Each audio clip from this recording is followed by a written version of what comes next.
minta persetujuan dulu tentang satu dua hal. Kita semua percaya akan mati tidak? Selain saya, siapa yang percaya bahwa kita mati? Ini yang hadir patung semua ya. Siapa yang percaya bahwa kita mati? Satu, terima kasih. Yang kedua, siapa yang percaya hidup kekal selain saya? Ya, yang lain mati dimakan cacing, hancur.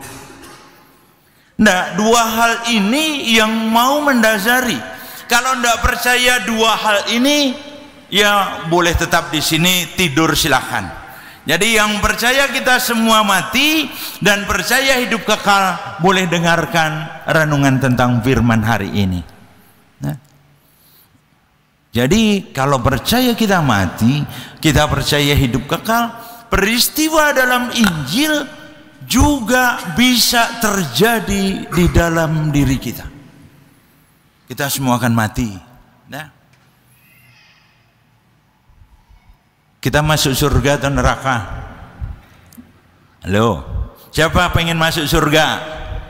Hanya sedikit, yang lain pengennya masuk mall saja. Ya.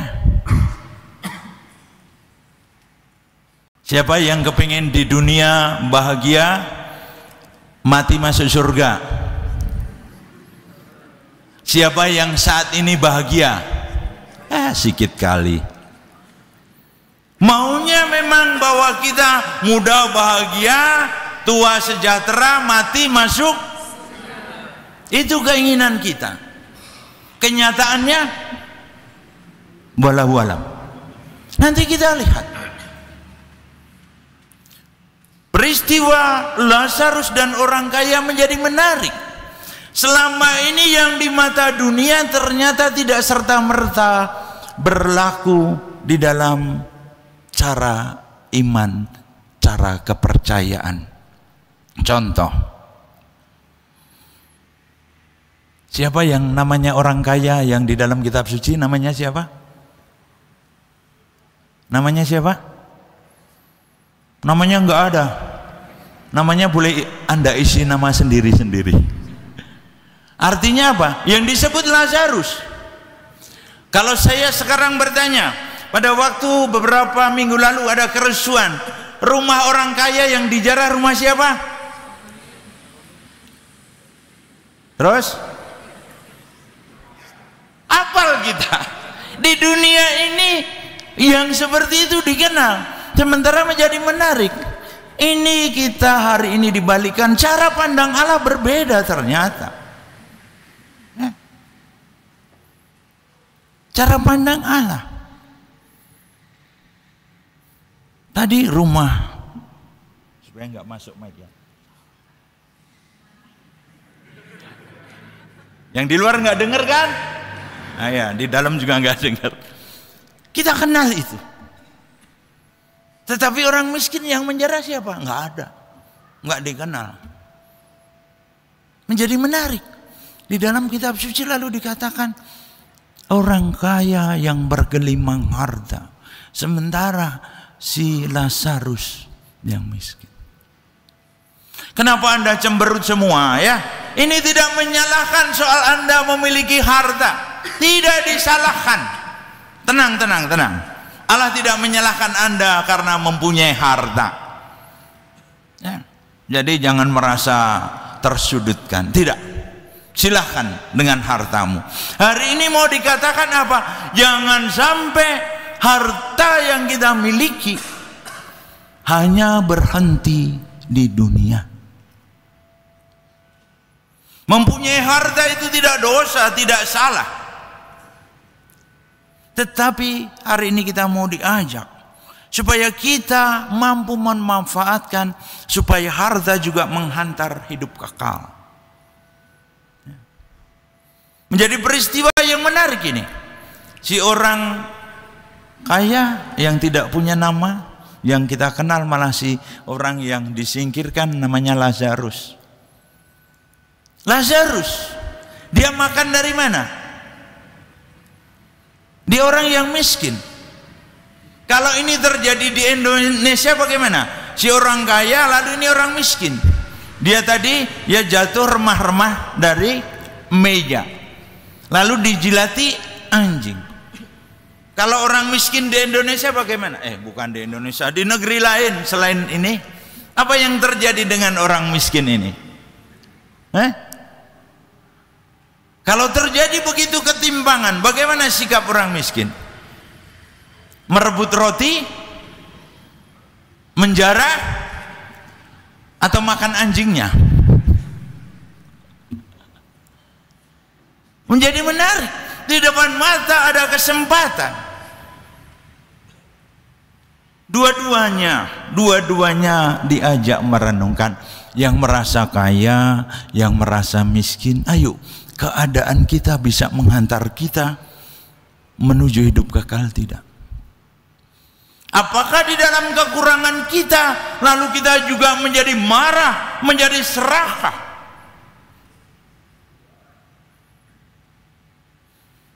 Keadaan miskin sengsara pun jangan menghalangi kita masuk ke dalam hidup kekal. Ya memang keinginan kita seperti tadi, di dunia muda, bahagia, tua, sejahtera, mati, masuk ke surga. Dah nggak yakin Anda pada ke gereja ngapain ya? Mati masuk surga. Lalu bagaimana hidup kita yang kita jalani ini dengan segala yang kita miliki juga menghantar kita ke dalam hidup kekal.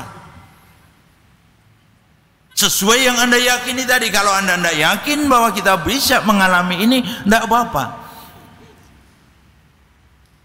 Ini membantu kita yang meyakini, yang kita imani selama ini. Jadi sebenarnya lalu gambaran ganjaran hidup kekal sudah mulai kita nikmati sekarang ini. Sudah mulai kita jajal, kita upayakan saat ini. Maunya ya seperti tadi. Pertanyaannya bisa enggak? Bisa enggak? Lalu orang yang kaya ini tadi minta saudara-saudaranya. Bisa. Bisa keadaan dunia sejahtera ketika mengingat kepada si miskin. Bayangkan orang yang mampu segalanya tadi bergelimang harta meminta pertolongan setetes air dari orang yang miskin.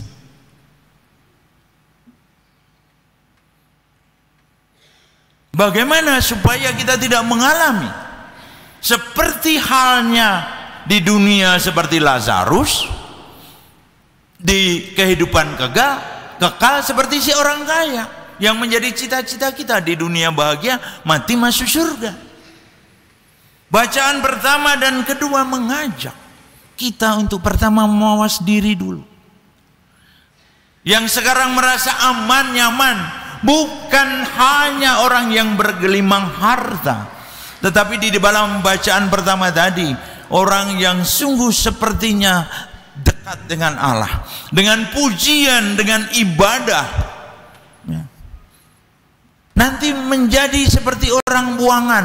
Jangan-jangan yang berkerudung ini nanti menjadi orang buangan yang bernyanyi-nyanyi. Pemimpinnya ini. Jangan-jangan yang berjubah, berjuntai tadi jubahnya, nanti menjadi orang buangan. Siapapun keadaan kita sekarang, baik yang merasa nyaman secara rohani, nyaman secara duniawi, ataupun juga tersingkirkan, ayo kita lihat bagaimana harus dikerjakan. Bacaan kedua mengajak kita apa yang harus dikerjakan. Hidup, ya, kejarlah apa yang harus dikejar. Menarik. Soal keadilan, soal ibadah. Ibadah juga harus dikejar. Kesabaran, kelembutan, kesetiaan, kasih. Apakah dengan kekayaan, dengan harta, dengan kemapanan yang kita miliki, kita menjadi semakin mempunyai kasih. Atau sebaliknya, keadaan sengsara kita, penderitaan kita, atau malah membuat kita menjadi keras, tidak ada kelembutan. Kejarlah dan bertanding. Bukan hanya kejar tanpa lawan, tapi bertanding. Kita berjuang. Ada yang dilawan, keinginan diri sendiri di dalam iman yang benar. Supaya apa? Supaya dengan yang kita kejar, kita bertanding, kita akhirnya merebut hidup kekal. Jadi sanes engke urusanna, ayo nak. Ya. Sekarang juga hidup kekal dimulai sekarang. Dengan apa? Dengan yang kita miliki maupun tidak kita miliki. Jangan sampai yang kita kerjakan malah menjadi penghalang kita untuk meraih hidup kekal. Sekali lagi, tidak salah mempunyai kelebihan. Mungkin menjadi menarik istilah, nggak tahu saya dapat dari mana. Di dunia orang kaya membantu orang miskin. Di surga, di hidup kekal, orang miskin membantu orang kaya. Benar atau tidak? Ya, siapa yang membuktikan duluan, sok duluan. Nanti cerita ke saya peristiwa itu benar nggak? Saya belum mau. Ya. Ini yang ditawarkan, artinya apa? Setiap dari kita diberi kesempatan. Dan inilah keadilan Tuhan. Mengharap keadilan manusia. Kemarin demo ada berapa tuntutan? 16 plus. Pakai plus ya. Yang dicukupi berapa? Walam lagi. Ya kumaha engke we lah. Tetapi menjadi menarik. Ya keadilan. Sekarang kita mulai melihat bukan keadilan dari luar, tetapi bagaimana diri kita sekecil apapun. Semoga dengan yang kita punya lalu juga menghantar kita ke hidup kekal. Apapun yang kita upayakan jangan sampai menjadi penghalang kita.